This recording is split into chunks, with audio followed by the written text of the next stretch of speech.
Brianna. Hi, Jay. Conservative super PAC American Crossroads has a new video, or new ad. It calls on President Obama to denounce the ad by Priorities, the main pro-President Obama super PAC that links Mitt Romney to the death of a steelworker's wife. Do you have a response to the ad? I'm not aware of the new super PAC ad that you reference. I find it rich with irony.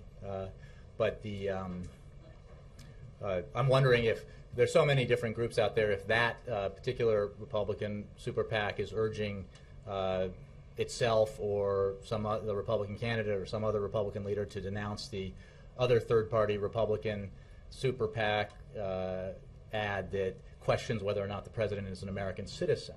I mean, there's a point at which no. But that's sort of, I mean, that's a smaller super PAC. I'm talking about. Oh, I didn't realize that these were. Well, this is the super PAC that President, the one super PAC that President Obama himself let's talk about size. Told his bundlers.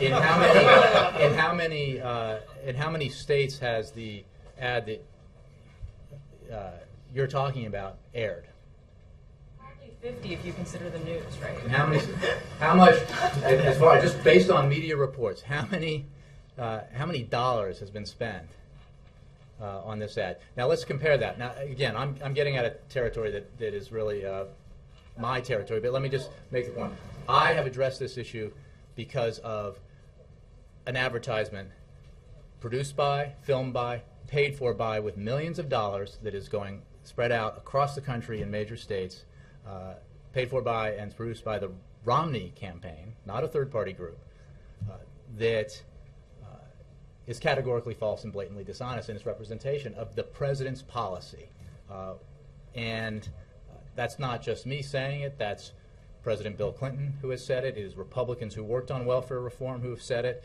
It is Republicans who are putatively out there to advance the argument on behalf of Governor Romney who have said there is no proof that the ad is true. So that's qualitatively different. Ad you mentioned yesterday. No, my but it's qualitatively different from a third-party ad that obviously we have no control over, and with people we don't have contact. This is the super PAC that President Obama in February said to his top bundlers, it's okay to move forward supporting this super PAC. Don't you at some point have to say something to make this go away? I mean, this is the fourth day that you've gotten questions on this.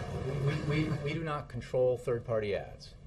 What this president is focused on is what he can do as president and what his message is about what our economic future can be and should be as he campaigns around the country.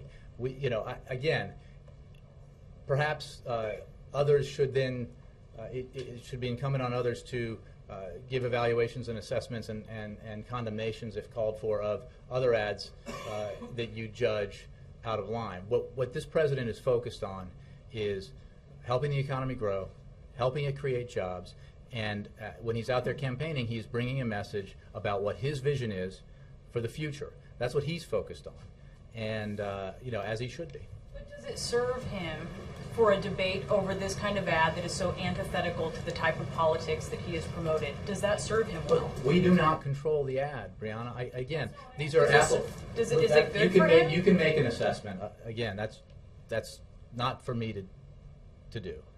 I'm speaking for the president and his policies. I'm speaking for the president and defending and explaining his policies and defending them when a campaign ad with millions and millions of dollars behind it, as opposed to $0 behind it, is being broadcast around the country, paid for, produced by the Romney campaign, that is categorically false and blatantly dishonest about the president's policy positions. Yeah.